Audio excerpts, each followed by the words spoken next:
On October 4th, 1957, the USSR launched Sputnik 1 into Earth's orbit. Sputnik 1 was 23 inches in diameter, 190 pounds, and the first man-made satellite. As a result of intensive work by research institutes and designing bureaus, the first artificial Earth satellite in the world has now been created.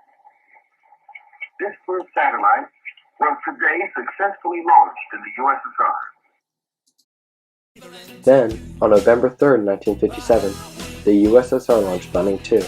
Sputnik 2 was much heavier than Sputnik 1, and it also carried a dog named Laika. After Sputnik was launched, the American public felt technologically inferior to the USSR. The American people feared that the launching of Sputnik also meant that the USSR could launch nuclear weapons from long distances.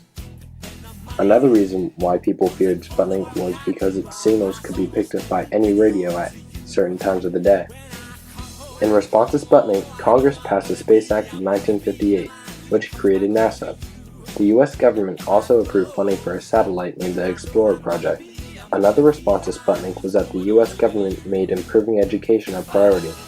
They did this by giving the US education system more federal aid and by passing the National Defense Education Act in 1958. Sputnik was able to exploit America's problems, and many reforms were created within the United States because of this. This quote by Bill Gates accurately shows how Sputnik caused reform in America.